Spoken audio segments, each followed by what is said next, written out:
नमस्कार, ABC channel में आपका स्वागत है। मैं हूं सचिन श्रीवास्तव और आप मेरे साथ देखेंगे आजमगढ़ से जुड़ी खबरें। आइए नजर डाल लेते हैं आज की खास खबरों पर। खबर के प्रायोजक हैं साई इंटरनेशनल स्कूल, पूरा Pande, Bhaduli Bazar, affiliated to ICSE board new Delhi, Azamgarh का best English medium school. Admission open. Rashi Infratech लाए हैं। लखनऊ में कमर्शियल प्रॉपर्टी मात्र 37,50,000 रुपए में, जल्दी करें। Sarvodaya public school, Harbanshpur, Azamgarh.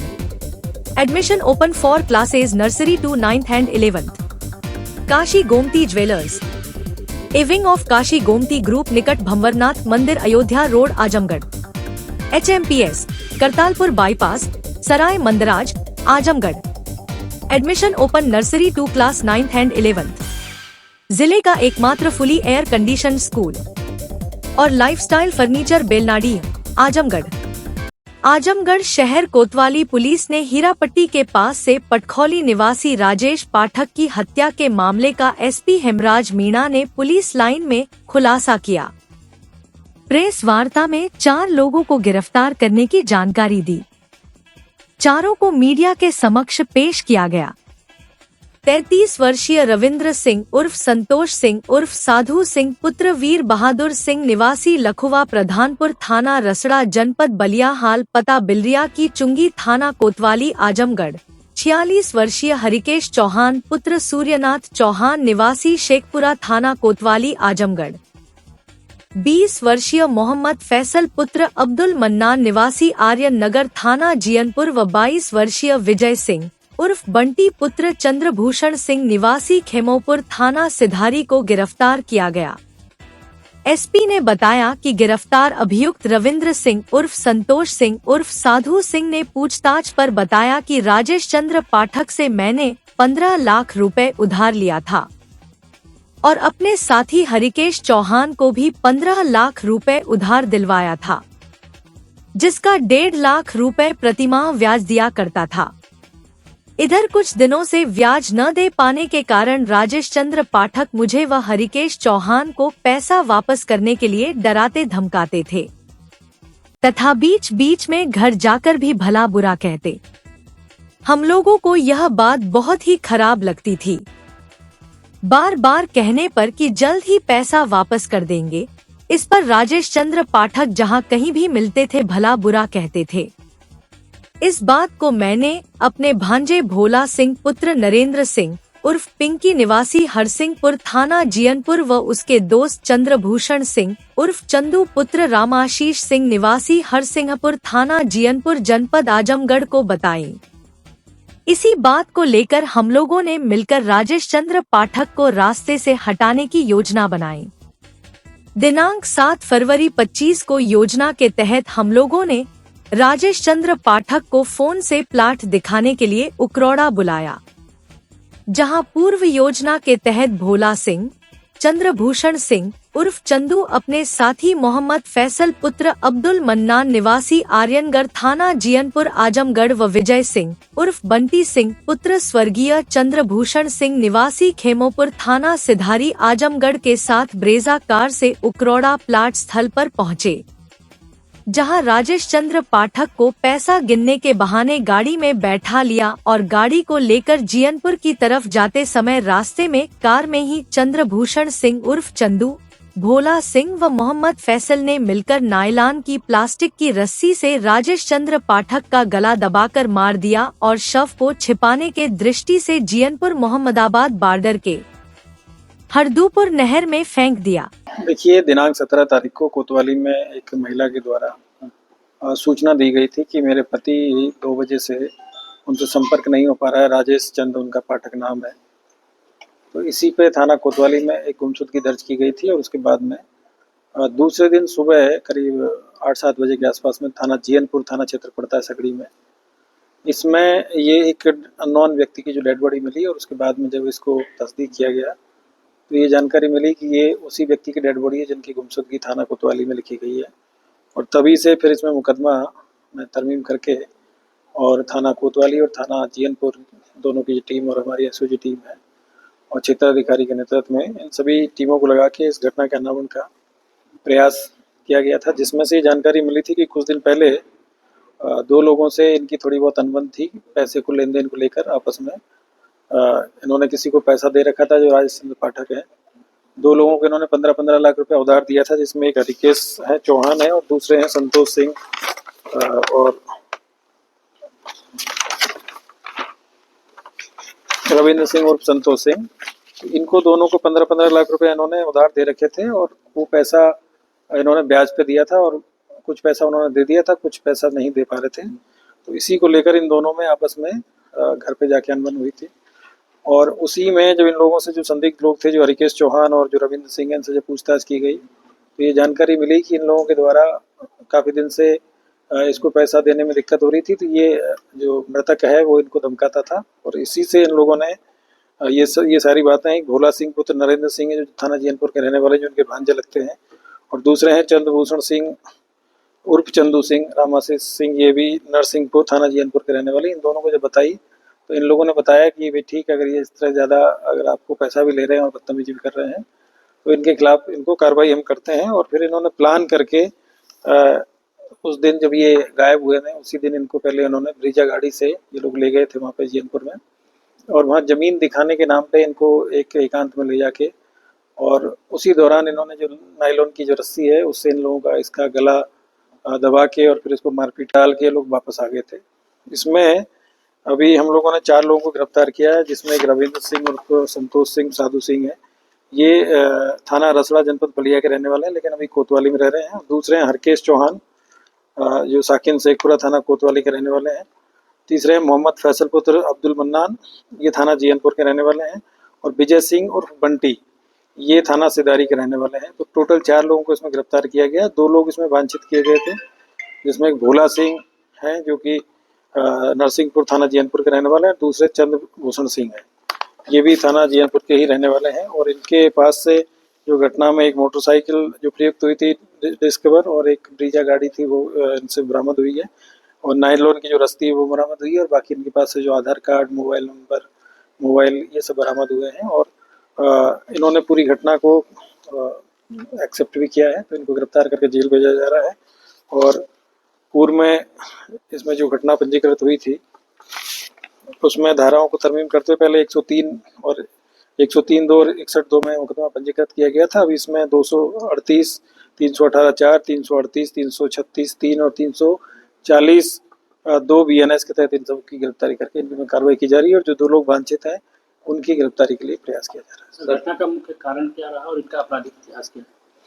देखिए, इन लोगों का आपराधिक इतिहास जो है कोई बहुत ज़्यादा नहीं था। पहले एक मुकदमा है जो भोला सिंह है उसके विरुद्ध में। बाकी ये सभी लोग ये बिल्डिंग का या इस तरह का जो काम करते हैं लेन देन का, तो इन लोगों ने जो राजेश पाठक जो मृतक हैं उनसे पैसा, राजेंद्र पाठक से पैसा लिया था 15 लाख रुपया। एक आदमी ने पहले लिया, फिर दूसरे आदमी को फिर इसमें हरकेश चौहान को भी दिला दिया था, संतोष सिंह ने।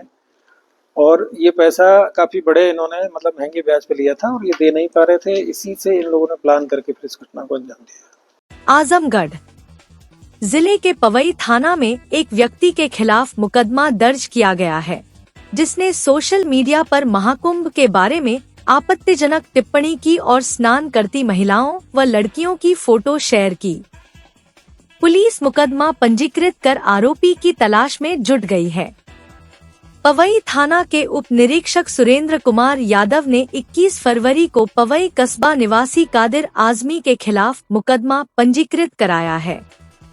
आरोप है कि कादिर आजमी ने सोशल मीडिया पर महाकुंभ में स्नान कर रही महिला व लड़कियों की फोटो व वीडियो शेयर कर आपत्तिजनक कमेंट किए और महाकुंभ पर भ्रामक वीडियो पोस्ट किए। पुलिस का कहना है कि यह पोस्ट ट्विटर और सोशल मीडिया पर हिंदू आस्था को भड़काने और महिलाओं पर कमेंट करने के लिए की गई थी। इसके मद्देनजर कादिर आजमी के खिलाफ मुकदमा दर्ज किया गया है। एसएसपी हेमराज मीना ने बताया कि पुलिस सोशल मीडिया पर ऐसी गतिविधियों की निगरानी कर रही है और ऐसे लोगों के खिलाफ कार्रवाई कर रही है जो सांप्रदायिक सौहार्द को बिगाड़ने की कोशिश कर रहे हैं। इस मामले पर एसपी हेमराज मीना ने बताया कि पुलिस सोशल मीडिया पर ऐसी गतिविधियों की निगरानी कर रही है और ऐसे लोगों के खिलाफ कार्रवाई कर रही है जो सांप्रदायिक सौहार्द को बिगाड़ने की कोशिश कर रहे हैं। साथ साथ यह भी कहा कि लोगों को इस तरह की पोस्ट से बचना चाहिए। जो भी इस तरह की घटना लिप्त होगा उसके द्वारा किया गया कृत्य सोशल मीडिया पर मौजूद रहेगा और वह सबूत के तौर पर काम करेगा। इस बात को कोई झूठला नहीं सकता और इसी सबूत के आधार पर उसे पर कड़ी कार्रवाई होगी और उसे सजा भी मिल सकती है। सोशल मीडिया पे, इंस्टाग्राम पे कुछ इस तरह के वीडियो मिले हैं जो महिलाएं कुंभ में स्नान कर रही हैं, उनके स्नान करते समय के कुछ वीडियोस बना के और कुछ लोगों ने वायरल करने का प्रयास किया है, जिसमें एक आईडी यहाँ पे जानकारी मिली है पवई थाना क्षेत्र में। इसमें मुकदमा पंजीकृत किया गया और एक अब्दुल कादिर नाम के जो व्यक्ति हैं उनके नाम से वो आईडी बनी हुई है। इसके लिए थाना प्रभारी को बताया गया, शीघ्र इनकी गिरफ्तारी की जाएगी। अभी उनकी जानकारी मिली है कि वो यहाँ पे ना रह के कहीं बाहर से उसको कर रहे हैं, तो उसमें जांच पड़ताल की जा रही है और जल्दी उसके खिलाफ कार्रवाई। सर, जो लोग भी सोशल मीडिया पे किस तरीके से निगरानी की जा रही है, किस तरीके से आजमगढ़ पुलिस उनके खिलाफ कार्रवाई करेगी? देखिए, मैं आपके माध्यम से बताना चाह रहा हूँ कि आज की डेट में जो भी इस तरह के जो कृत्य हैं जो कि सोशल मीडिया के माध्यम से लोग कर रहे हैं, तो उन सब के लिए पहली तो ये चीज़ है कि जो भी व्यक्ति इस तरह का काम कर रहा है वो जब भी इस तरह की घटना को अंजाम देता है तो साथ में डिजिटल एविडेंस भी क्रिएट करता है, क्योंकि उसके बाद में फिर आपके पास में कोई ऑप्शन नहीं है उस चीज़ को झुटलाने का, क्योंकि वो सारी चीज़ें ऑनलाइन अवेलेबल होती है। तो मैं आपके माध्यम से सभी को ये कहना चाहूँगा कि कोई भी व्यक्ति यदि कोई इस तरह के कंटेंट है जिसको लापरवाही पूर्वक या इंटेंशनली अगर सोशल मीडिया पे पोस्ट करता है या इस तरह के वीडियोज़ बना के उनको डालता है या अन्य कोई भी इस तरह की अश्लील टिप्पणियाँ या अश्लील जो कंटेंट है उसको अगर सोशल मीडिया पे अपलोड करता है तो उनके विरुद्ध सख्त से सख्त इसमें कार्रवाई भी की जाती है और उन लोगों के बाद में जो एविडेंस है उनके खिलाफ होंगे, इन सबको सजाएं भी होंगी। तो ये एक बहुत ही जिम्मेदार तरीके से सोशल मीडिया का इस्तेमाल सब लोगों को करना चाहिए। इसमें कोई भी इस तरह की गलत तरीके की जो चीज़ें हैं वो सोशल मीडिया के माध्यम से लोग ना करें, क्योंकि ये छोटी सी जो गलती है वो बहुत महंगी भी पड़ेगी और बाद में इन लोगों को फिर सजा भी सुनाएगी। आजमगढ़ में रेलवे विभाग में तैनात जेई का शव संदिग्ध परिस्थितियों में रेलवे द्वारा खोदे गए गड्ढे में शनिवार को मिलने के बाद सनसनी फैल गई। सूचना के बाद पुलिस ने शव को कब्जे में लेकर पोस्टमार्टम के लिए भेज दिया। वाराणसी जिले के सेंट्रल रोड निवासी मुरली मनोहर आजमगढ़ जिले में रेलवे विभाग में जेई के पद पर तैनात थे। वे एक दिन पूर्व अचानक से लापता हो गए थे। पलहनी ब्लॉक के पास बने रेलवे के आवास में रह रहे उनके परिजनों द्वारा काफी खोजबीन की गई, लेकिन जब वह नहीं मिले तो परिजनों ने सिधारी थाने में गुमशुदगी की रिपोर्ट दर्ज कराई। शनिवार को भी परिजन उनको तलाश कर रहे थे कि निर्माणाधीन बेलाइसा ओवरब्रिज के पास रेलवे के द्वारा खोदे गए करीब 20 फीट गहरे गड्ढे में उनका शव मिलने से परिजनों में कोहराम मच गया। सूचना के बाद मौके पर पहुंची पुलिस ने शव को कब्जे में लेकर पोस्टमार्टम के लिए भेज दिया। मृतक के परिजनों ने रेलवे के अधिकारियों पर मृतक को प्रताड़ित करने का आरोप लगाया है। उनका कहना है कि मुरली मनोहर की मौत रेलवे के अधिकारियों और पुलिस की लापरवाही के कारण हुई है। जब सब कुछ चला गया मेरा तो क्या बताऊं, सवेरे टहलने सवेरे 6 बजे टहलने निकले उसके बाद कल सुबह निकले थे कितना 10:55 पे बात हुई है, बस उसके बाद से कोई बात नहीं हुई।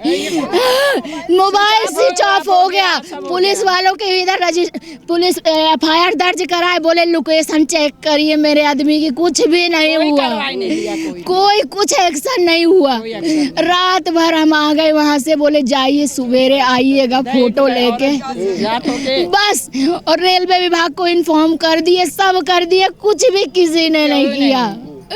अब विभाग वाले बोल रहे कि मैडम इधर हम सब जगह खोज गए हैं। मैं यहाँ से यहाँ 4 राउंड खोजी हूँ। ये कल नेट नहीं लगा था, कल नहीं लगा था गड्ढा, मुझे नहीं पता कि इधर था कि नहीं था। मैं उधर से पूरा 3 राउंड खोजी हूँ। आज सुबह फिर 6 बजे आई हूँ। सुबह उठी हूँ 5 बजे से, बस पागलों की तरह खोज रही थी। नहीं कोई मैं पुलिस स्टेशन अभी 11 बजे गई तो वो बनवा रही थी, गुमशुदा का कुछ बनवा रही थी तो इन्हीं का फोन आया कि वहाँ मंदिर के पास एक डेड बॉडी मिली है। गड्ढे के अंदर कह रहे थे डेड बॉडी मिली है, तब से आके खड़े हैं 2 घंटे से, उनको निकाला ही नहीं। हो सकता है जिंदा रहे होंगे लेकिन कोई ने निकाला ही नहीं। गड्ढा था, गड्ढे में गिरे थे। ये इधर गड्ढा नहीं दिख रहा आपको, जाके जाओ गड्ढा खो देखो ना वहाँ जाके। कर्मचारी थे रेलवे की प्लानिंग मार देखी। मैं उनके पास गई थी, हाथ जोड़ा था, मेरा भाई आईसीयू से 2 महीने है, रोक लीजिए। वैसे सर ने कहा नहीं, ट्रांसफर होगा, रेलवे का नियम है। मर गया वैसे जी, खुश ताली बजा रहे होंगे। मैं पूछकर वैसे जी आज भी पूछूंगी कि ऐसे ही ट्रांसफर होता है क्या किसी कर्मचारी का जो 2 महीने आईसीयू में था। रजत प्रिय का हाथ है ये। मैं सरासर कहती हूँ रजत प्रिय ने मरवाया मेरे भाई को।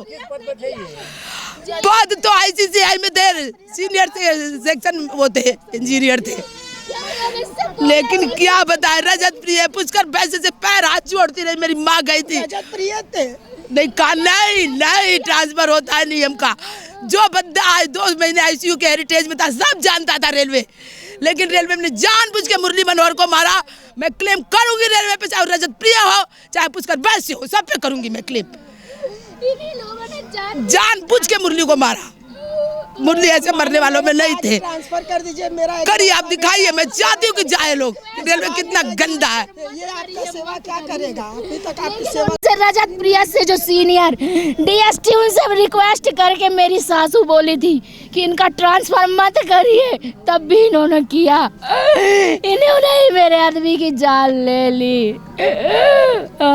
जब जानते थे कि इनकी मानसिक स्थिति सही नहीं है तब भी ट्रांसफर करके यहाँ भेज दिया। काम करते थे। अरे यहाँ तो भी 1 महीना भी नहीं हुआ उसका, 1 महीना नहीं हुआ मेरे भाई का। जनवरी में आए हैं। जेई सिग्नल खुरासन रोड ने बताया कि मृतक जेई सिग्नल के पद पर आजमगढ़ में कार्यरत थे। सुबह जब हमें सूचना मिली तो हमने विभागीय अधिकारियों को जानकारी दी। उन्होंने बताया कि पहले यह औडिहार में नियुक्त थे, बाद में इनका ट्रांसफर आजमगढ़ हुआ। खुरासन रोड पोस्ट है हम जी हाँ। ये जेई सिग्नल आजमगढ़ के पद पे कार्यरत थे और मेरे ही पद पे आए थे ये जो है। तो सवेरे मुझे सूचना मिली कि बी ट्रेसलेस है ये, फिर मैंने जो है विभागीय लोगों को बताया। जी हाँ,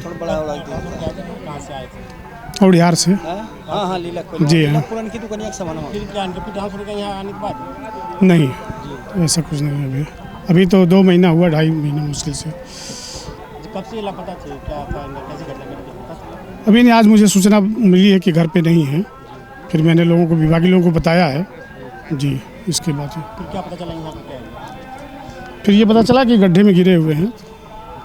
गड्ढा कितना गहरा था? 7-8 फीट होगा। आजमगढ़ पहुंचे कैबिनेट मंत्री अनिल राजभर ने यूपी बजट पर बातचीत की। उन्होंने कहा, गरीब का कल्याण करना हमारी प्राथमिकता है। अन्नदाता किसान अपने पैरों पर खड़ा हो, इसको ध्यान में रखते हुए इस बार का बजट समर्पित है। उन्होंने कहा, केंद्र और प्रदेश की सरकार ने लगातार देश और प्रदेश की जनता को ध्यान में रखकर बजट घोषित किया है। उन्होंने कहा कि कोविड काल के बाद जहां दुनिया अर्थव्यवस्था से जूझ रही है, वहीं भारत अपनी नीतियों के चलते तेजी से आगे बढ़ रहा है। उन्होंने कहा कि केंद्र व प्रदेश सरकार द्वारा पेश किया गया बजट देश को तीसरी महाशक्ति बनाने में अग्रसर होगा।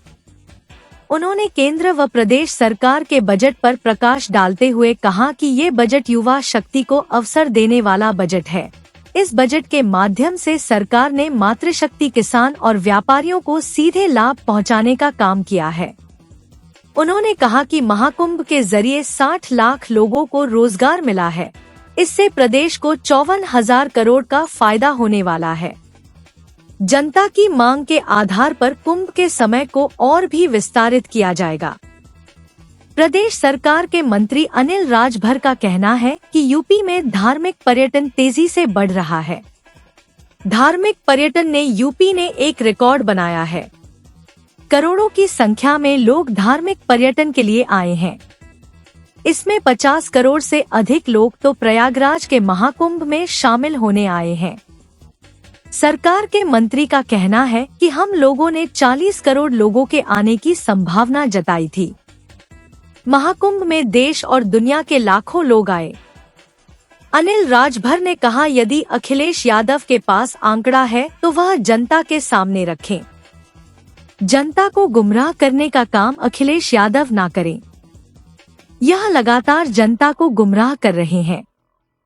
सनातन का वैभव अखिलेश यादव को पच नहीं रहा है।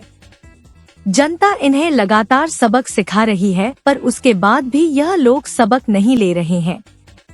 इस अवसर पर आजमगढ़ के जिला अध्यक्ष कृष्णपाल लालगंज, जिला अध्यक्ष सूरज प्रकाश श्रीवास्तव सहित भाजपा के पदाधिकारी और कार्यकर्ता उपस्थित रहे।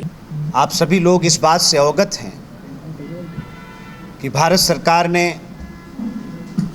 अपना बजट प्रस्तुत किया है, तो देश को दुनिया की तीसरी बड़ी अर्थव्यवस्था बनाने के क्षेत्र में, देश के अंदर रोजगार के सृजन के क्षेत्र में,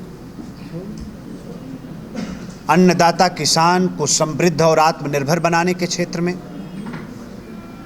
मातृशक्ति को सशक्त बनाने के क्षेत्र में,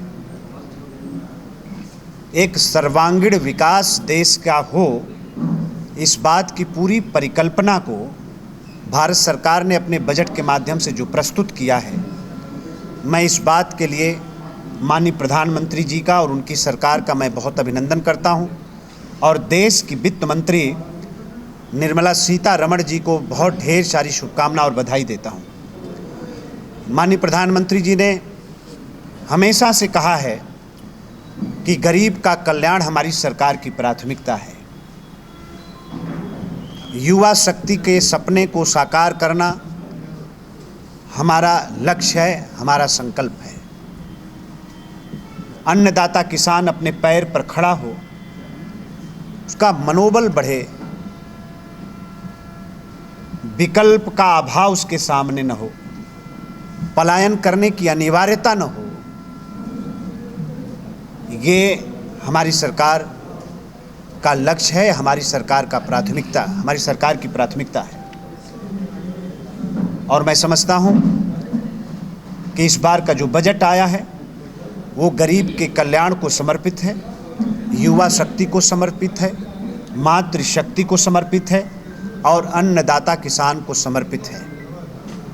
आज भारत दुनिया में सबसे ज़्यादा विकास दर के साथ आगे बढ़ रहा है।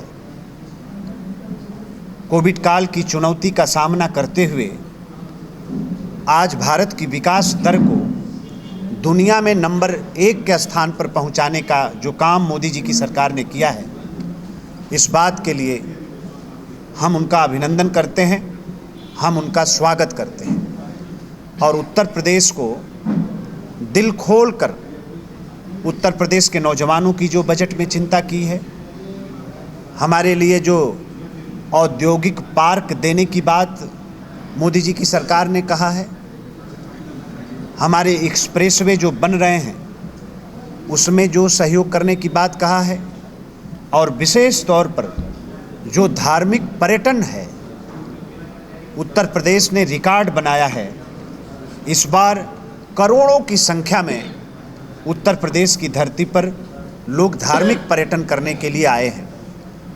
अकेले अगर महाकुंभ की हम बात करें तो 50 करोड़ के आंकड़े को भी महाकुंभ ने पार किया है। जब महाकुंभ की हम लोग शुरुआत कर रहे थे, तैयारी कर रहे थे, तो 40 करोड़ लोगों के आने की संभावना के साथ हम लोगों ने काम शुरू किया था। लेकिन आज भारत की आध्यात्मिक ताकत को, शक्ति को और सनातन का जो वैभव है, आज वो आसमान की ऊंचाई छू रहा है। महाकुंभ इस बात को प्रमाणित करता है। तो धार्मिक पर्यटन को जिस तरह से बढ़ाने की बात भारत सरकार ने की है, मोदी जी की सरकार ने किया है, और उसमें मदद करने के लिए जो उत्तर प्रदेश को आश्वासन दिया है बजट में उन्होंने, इस बात के लिए भी मैं उत्तर प्रदेश की सम्मानित जनता की तरफ से मोदी जी की सरकार का अभिनंदन करता हूं। लगातार हमलावर है अखिलेश यादव ने कहा कि वो मृतकों का आंकड़ा नहीं जारी कर रहे हैं, उनके पास जनता महाकुंभ में आ रही उसका आंकड़ा है लेकिन इसका आंकड़ा नहीं। इसको लेकर आप किस तरह से देखते हैं? भाई अखिलेश जी से सिर्फ एक चीज़ हम कहना चाहते हैं, अगर उनको लगता है कि सरकार आंकड़े नहीं सही दे रही है तो ये इसकी जानकारी उनको कैसे हुई? इसका मतलब उनके पास आंकड़े हैं, तो आंकड़े हैं तो प्रदेश की जनता के सामने उनको रखना चाहिए प्रमाण के साथ। क्यों नहीं रख रहे हैं? काहे जनता को गुमराह कर रहे हैं? अगर सरकार कोई बात छुपा रही है और उनको जानकारी है, वो कहते हैं तो इसी टोन के साथ कह रहे हैं। तो मेरा कहना है समाजवादी पार्टी के सम्मानित नेता से कि आपको अगर जानकारी है तो सरकार आपको चुनौती देती है कि आप उन आंकड़ों को जनता के सामने रखिए। कौन आपको रोका है? कोई रोका है? अभी कल भी आपने प्रेस किया, रोज़ आप प्रेस कर रहे हैं, पार्लियामेंट के अंदर आप झूठी बात कह रहे हैं, जनता को गुमराह कर रहे हैं, जनता को डरा रहे हैं कि कोई वहाँ जाए ना। असल में सनातन का वैभव पच नहीं रहा है लोगों को, और कोई सकारात्मक पहल समाजवादी पार्टी की तरफ से हो जाए, किसी भी अच्छे काम की प्रशंसा कभी प्रतिपक्ष ने किया हो, हम उम्मीदें नहीं करते। और इसी बात को लेकर जनता सबक सिखा रही, जनता सजा दे रही है। अभी भी कम से कम जो सही काम हो रहा हो, हम लोगों ने तो बड़ा उम्मीद के साथ कहा था कि महाकुंभ की तैयारी में आप आइए, साथ रहिए, महाकुंभ के आयोजन में आप साथ रहिए। देश और दुनिया से सोचिए, लाखों लोग दुनिया से आ चुके, जो भारत की सरहद के बाहर के लोग आए, उनकी भी संख्या लाखों में है। और मैं कहना चाहता हूं देश किस तरह से जुड़ा है महाकुंभ के साथ। आज आप प्रयागराज चले जाइए, आज आप अयोध्या जी में चले जाइए, आप बाबा विश्वनाथ की धरती काशी में चले जाइए, 1 किलोमीटर चलेंगे आप और देश के हर प्रदेश की गाड़ी आपको मिल जाएगी। अच्छा, जिस महाकुंभ की आप बात हो, केंद्र की जो प्रदूषण नियंत्रण बोर्ड की जो आई है रिपोर्ट, उसके अनुसार अब आप कुंभ में स्नान नहीं कर सकते। वहीं यूपी सरकार की रिपोर्ट है, वह कह रही है कि नहीं, जो उसका प्रदूषण का लेवल है वो 23 है, इसमें आप स्नान करते हैं, आचमन योग है। उसी को लेकर अखिलेश यादव ने कल हमलावर थे, उनका कहना था कि भाजपा नेताओं के घर इनको महाकुंभ का पानी ले जाके भेज दें, जिससे वो नहाएं, खाएं और पूजा करें उसी से। नहीं, हम लोग तो वहाँ ही जाके नहा खा रहे हैं, डुबकी लगा रहे हैं, और बेवजह ये गुमराह नहीं, ये नहीं, कोई रिपोर्ट नहीं है, ये मनगढ़ंत, ये प्रायोजित है और मनगढ़ंत तरीके से अखिलेश जी इस बात को कह रहे हैं। कोई सैंपलिंग नहीं हुई है, कोई जांच नहीं हुई है भारत सरकार की तरफ से। अखिलेश यादव जी देश को।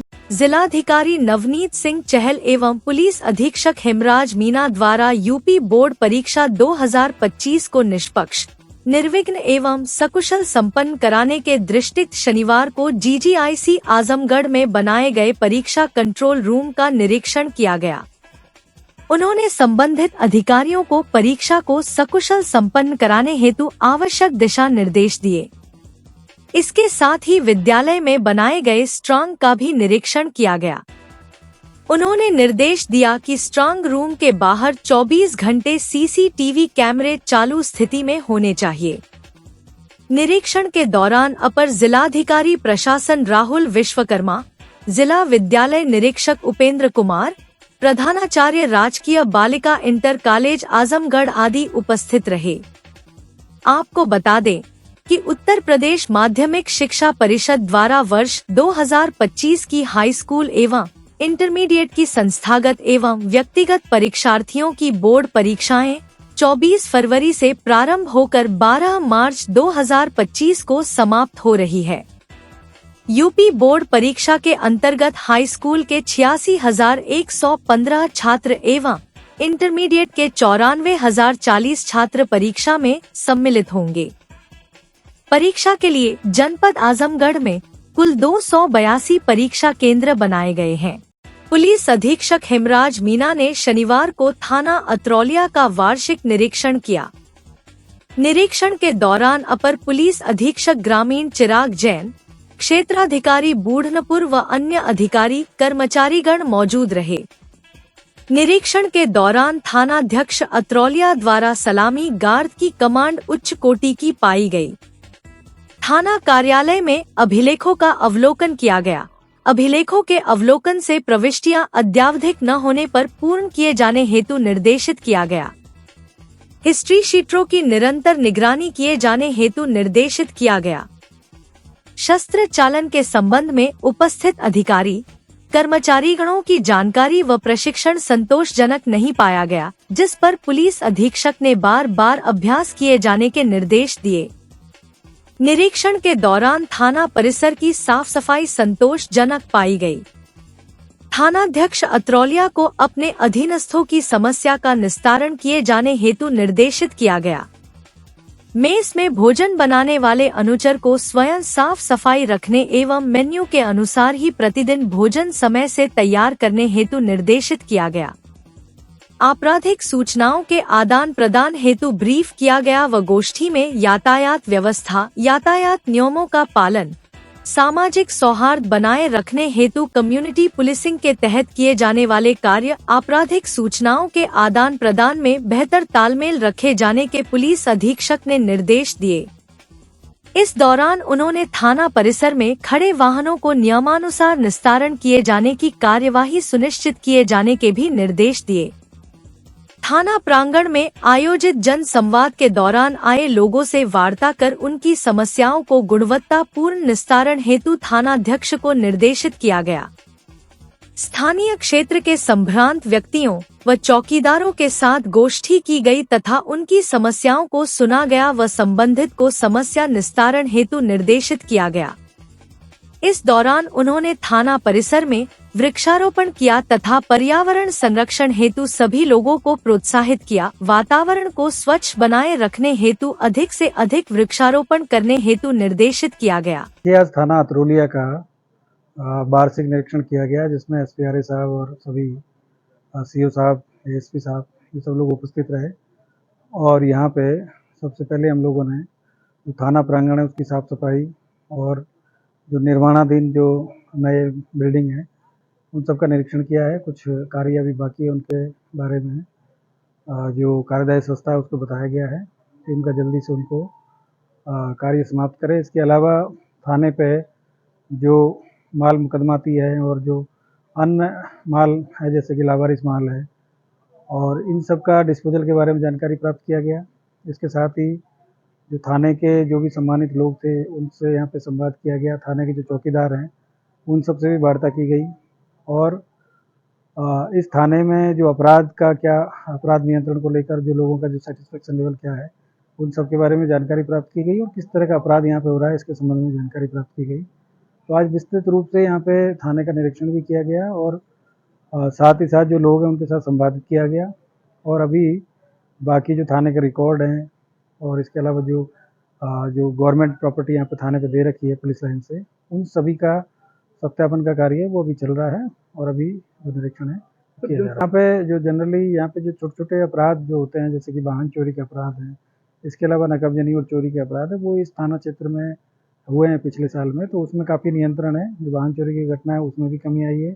इसके अलावा नकबजनी चोरी है उनकी घटनाओं पर भी कमी आई है। कुछ ऐसी जगह हैं जहाँ से कि इंटर बॉर्डर जो मतलब जो क्राइम होता है वो उन जगहों को चिन्हित किया गया, वहाँ कुछ पुलिस आउटपोस्ट है वो भी बनाए जा रहे हैं।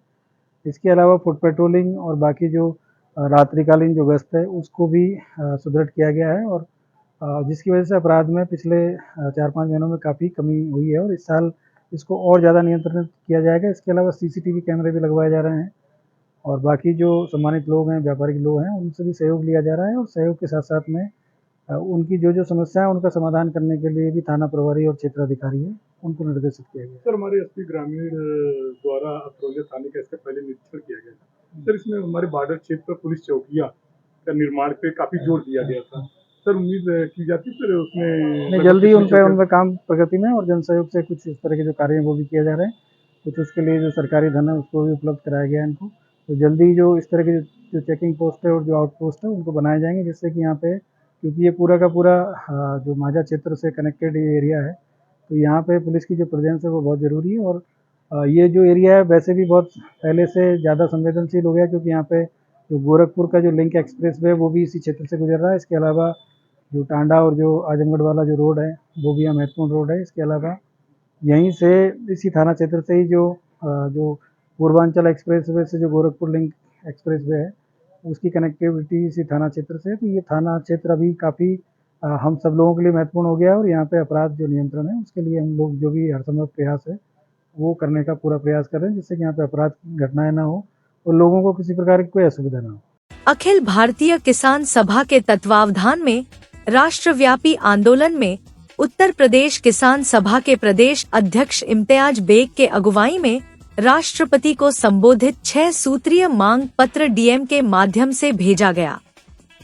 सौंपे गए मांग पत्र में प्रदेश अध्यक्ष इम्तियाज बेग ने बताया कि अमेरिका से कृषि उत्पादों के आयात पर रोक लगाने, किसानों के शोषण को बंद करने, भारतीय भूमि पर अमेरिकी सैन्य विमानों की लैंडिंग बंद करने, निर्वासित भारतीय प्रवासियों के अमानवीय व्यवहार पर रोक लगाया जान। विश्व बैंक द्वारा थोपे गए राष्ट्रीय कृषि विपणन नीति ढांचे को वापस लेने, एमएसपी की गारंटी दी जाए। जिलाध्यक्ष त्रिलोकी नाथ व मंत्री गुलाब मौर्य ने कहा कि वर्तमान में केंद्र व प्रदेश सरकार का कार्य केवल पूंजीपतियों के हित में हो रहा है, जबकि किसान हित में आज तक सरकार ने कोई ठोस कदम नहीं उठाए। इसी का नतीजा है कि किसान, मजदूर, बेरोजगार, छोटे व्यापारियों के विरोध में सरकार काम कर रही है। किसानों के लिए सरकार का रुख हिटलर शाही वाला है, जबकि पूंजीपतियों के साथ बड़ा दिल रख रही है। आज किसान, युवा, महिला सभी वर्ग का शोषण किया जा रहा है। किसान, खेत मजदूर, ग्रामीण इलाके के वृद्ध लोगों को 10,000 रुपए मासिक पेंशन दिया जाए। सभा ने पूरे देश में राष्ट्रपति महोदय के नाम पूरे जिला मुख्यालयों पर, देश के सभी जिला मुख्यालयों पर जिलाधिकारी के माध्यम से महामहिम राष्ट्रपति महोदय को ज्ञापन दिया है। ज्ञापन में खास तौर से अमेरिका द्वारा कृषि उत्पादों पर आयात पर रोक लगाई। जो अमेरिका से अभी प्रधानमंत्री ने एक समझौता किया है कि कृषि उत्पादक अमेरिका से मंगाया जाएगा, जिससे यहाँ के किसान तबाह होंगे, इनकी बिक्री नहीं होगी, दाम घटेगा, एमएसपी गारंटी नहीं होगी। उसी तरह से जो अमेरिका से प्रवासी निकाले जा रहे हैं उनको हथकड़ी लगा करके लाया जा रहा, कितना मानवीय व्यवहार है। अंतर्राष्ट्रीय विश्व बंधुत्व का कैसे मजाक उड़ाया जा रहा है और जो उनके एयर मिलिट्री के हवाई जहाज़ जो हमारे देश पर उतर रहे हैं, जो कानून का उल्लंघन है। कोई भी मिलिट्री का हवाई जहाज़ किसी भी हवाई केंद्र पर नहीं उतर सकता है। हमारी ट्रीटी है, समझौता है दुनिया में, लेकिन ये एक तरह से घुटना टेक दिए अमेरिका के सामने। फसलों का आयात कर रहे हैं। विपणन कानून जो है इन्होंने अमेरिका के हवाले, विश्व बैंक के हवाले कर दिया है। वो चाहेंगे तो हमारे क्रय केंद्र खुलेंगे, नहीं चाहेंगे तो नहीं। हमारे किसान सभा का ऑल इंडिया पैमाने पर जो प्रदर्शन, धरना प्रदर्शन हुआ, मांगपत्र दिया गया है, उसमें ये कहा गया कि इस कानून को ख़त्म करो। उसी तरह से विश्व बैंक की आर्थिक नीतियों के आधार पर हमारे देश की कृषि नीति को ले जा रहे हैं, जिससे किसानों का शोषण होगा, किसानों का उत्पादन घटेगा। इस सब के विरोध में हम लोगों ने राष्ट्रपति महोदय को मांगपत्र दिया है। 6 सूत्री मांगों को लेकर के इसको दिया गया है। साई इंटरनेशनल स्कूल, जहां हर दिन एक नई शिक्षा की शुरुआत है। Modern education system, smart classrooms, expert teachers और एक ऐसा एनवायरनमेंट जहां हर बच्चा अपने सपने सच करता है। पढ़ाई के साथ साथ स्पोर्ट्स, आर्ट और एक्स्ट्रा एक्टिविटीज। आजमगढ़ का बेस्ट इंग्लिश मीडियम स्कूल, जहां हर बच्चे को मिलता है परफेक्ट एजुकेशन। एडमिशन ओपन, आज ही जुड़े साई इंटरनेशनल स्कूल से, जहां हर कल नई उम्मीद के साथ रोशन होता है। Kashi Gomti jewellers, a wing of Kashi Gomti group, निकट भंवरनाथ मंदिर, अयोध्या रोड, आजमगढ़।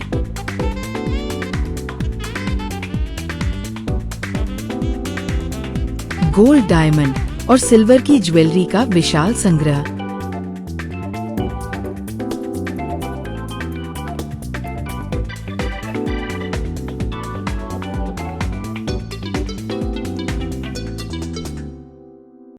शादी के गहनों का संपूर्ण पैकेज मात्र 1,51,000 रुपए में। शुद्धता की 100% गारंटी। खूबसूरत लम्हों को बनाएं और यादगार। पहुँचे काशी गोमती ज्वेलर्स, निकट भंवरनाथ मंदिर, Ayodhya road, Azamgarh. Sarvodaya public school, Harbanspur, Azamgarh, affiliated to CBSE, New Delhi. Admission open for classes nursery to 9th and 11th. Special offers: 1 month tuition fee discount on yearly fee submission by 30th April 2025 only. No admission fee for nursery, LKG and UKG till 20th April 2025. Well qualified and trained staff. Science, Commerce and Humanities streams. High-tech robotics science, computer and language labs. Smart class inbuilt classrooms. Huge playground with cricket academy. Transport facility, separate sections for girls from class 6th onwards. NCC and horse riding available for students. Best results in classes 10th and 12th. यहाँ properties शुरू होती है सिर्फ 37,50,000 से। आज हम आए यहाँ रायबरेली रोड पर कालिंदी पार्क के पास आर्केडियम सेंट्रल में। ये कमर्शियल प्रॉपर्टी है जिसे डेवलप किया है राशि इंफ्राटेक ने और आपको मिलेगी वृंदावन योजना सेक्टर 2 के अंदर। यहाँ पर आपको मिलेंगी modern amenities just like food court, restaurant, round the clock security, 100% power backup and contact details के लिए स्क्रीन पर दिए हुए नंबर पर कनेक्ट करें। Lifestyle furniture, Belnadi, Azamgarh. सभी प्रकार के फर्नीचर एवं इलेक्ट्रॉनिक सामानों की भरपूर रेंज उपलब्ध। हमारे यहाँ EMI की सुविधा 0% ब्याज पर उपलब्ध। इलेक्ट्रॉनिक सामानों में LED TV, refrigerator, washing machine, air conditioner, air cooler, deep freezer, water cooler, mixer juicer, iron, fan, induction, battery, inverter, electric geyser, gas geyser, आटा चक्की इत्यादि। फर्नीचर के सामानों में बेड, गद्दा, सिंगारदान, अलमीरा, sofa, table, chair, rack, stool, संदीली, सीढ़ी, डाइनिंग टेबल, झूला आदि। शादी विवाह की हो तैयारी या ऑफिस और घर के लिए सामानों की करनी हो खरीदारी, पहुँचिए lifestyle furniture, Belnadi, Azamgarh. Harishchandra Mishra public school Kartalpur bypass, Sarai Mandraj, Azamgarh. Affiliated to CBSE new Delhi. Admission open nursery to class 9th and 11th। जिले का एकमात्र फुली एयर कंडीशन स्कूल। अनुभवी टीचिंग स्टाफ। Smart classes. सभी कक्षाओं की CCTV से निगरानी। केमिस्ट्री, फिजिक्स, बायोलॉजी, कंप्यूटर और मैथ की अत्याधुनिक लैब। हरा भरा खेल का मैदान। स्विमिंग पूल, योग और ध्यान केंद्र। Transport facility available. अच्छी तरह से सुसज्जित ऑडियो विजुअल के साथ 100% डिजिटल परिसर। विशाल पुस्तकों के संग्रह के साथ library. HMPS, Kartalpur bypass, Sarai Mandraj, Azamgarh.